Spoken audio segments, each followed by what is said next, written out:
دنیا کا نظام نہ دو طریقوں سے چلتا ہے، ایک ہے نظام اسباب اور ایک ہے نظام غیب۔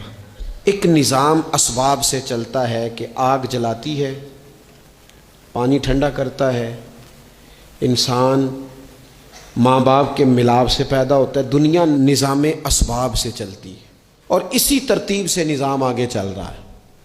اور ایک ہے نظام غیب، جب اللہ اپنی رحمت کا فیصلہ فرمائے۔ تو ایک نظام وہ بھی ہے، وہ کیسے ہے؟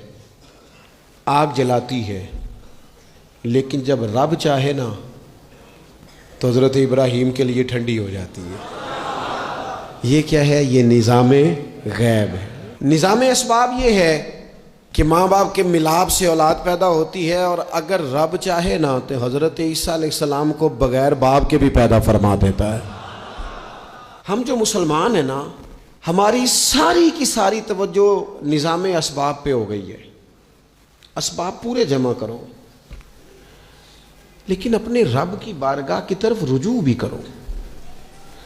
کئی دفعہ نا اسباب سارے بندے کے ہاتھ سے چھوٹ جاتے ہیں، پھر اسے ضرورت ہوتی ہے دست غیب کی، اللہ اس کی مدد کرے۔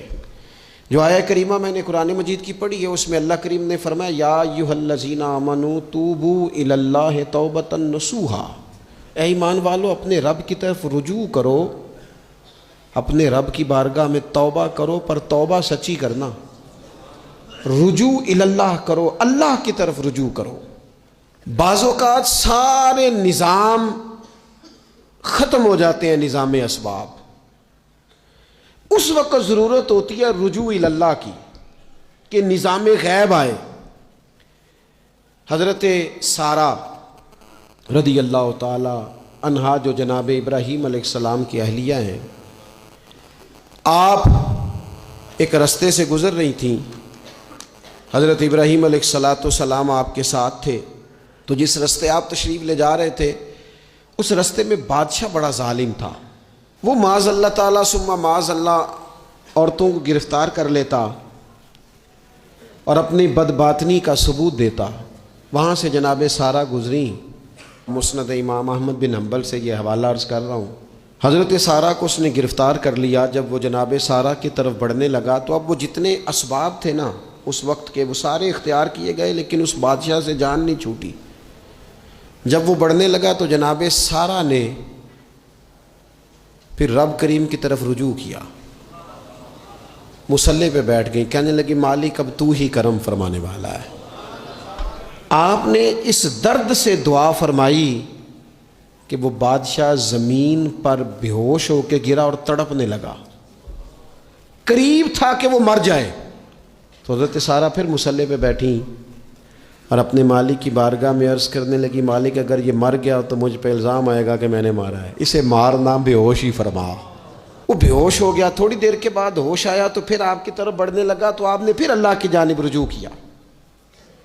جب دوبارہ رب کریم کی جانب رجوع کیا تو پھر وہ بے ہوش ہوا۔ کئی دفعہ وہ کوشش کرتا، لیکن آپ جب اپنے مالک کی بارگاہ میں ہاتھ اٹھاتی تو بے ہوش ہو کے گر پڑتا۔ بالآخر آپ سے معافی بھی مانگی، آپ کو آزاد بھی کیا۔ ایک وقت ایسا آتا ہے جب سارے اسباب جواب دے جاتے۔ ہم مسلمان ملک میں رہتے ہیں، کچھ باتیں بڑی خوب ہیں۔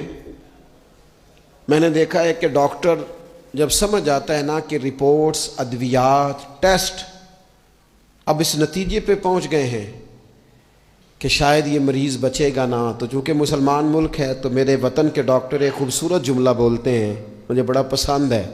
وہ یہ نہیں کہتے اب کچھ نہیں ہو سکتا، وہ کہتے ہیں آپ دعا کریں۔ کیا مطلب؟ کہ اب رجوع الی اللہ کا وقت آ گیا ہے۔ ہمارے پاس جو شعور تھا، علم تھا، وہ ہم نے خرچ کر دیا۔ اب ٹائم ہے کہ رجوع الی اللہ کریں، آپ اللہ کی بارگاہ۔ یہ بڑا خوبصورت جملہ ہے، اچھی باتوں کا بھی تو ذکر کرنا چاہیے نا۔ یہ خوبصورت جملہ ہے کہ آپ دعا کریں۔ ایک وقت آتا ہے جب دعا کی ضرورت ہوتی ہے، دست غیب کی ضرورت ہوتی ہے۔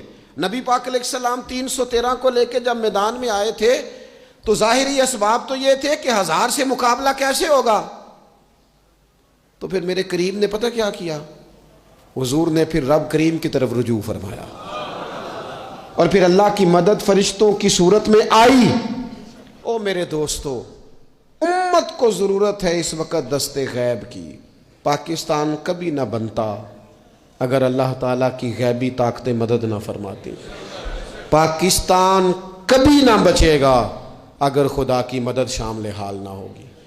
ہمیں اجتماعی طور پر رجوع اللہ کرنا ہے۔ ہمارے جتنی انفرادی مشکلات ہیں، ہم کسی تکلیف میں دکھ میں مبتلا ہیں، اللہ کی طرف رجوع کریں، اپنے رب کی بارگاہ کی طرف رجوع کریں، اور جو ہمارے اجتماعی مسائل ہیں ان میں بھی اللہ کی بارگاہ کی طرف رجوع کریں۔ جب ہم یہ رجوع کریں گے مالک کے حضور تو پھر اللہ ہمارے لیے راستے واضح فرمائے گا۔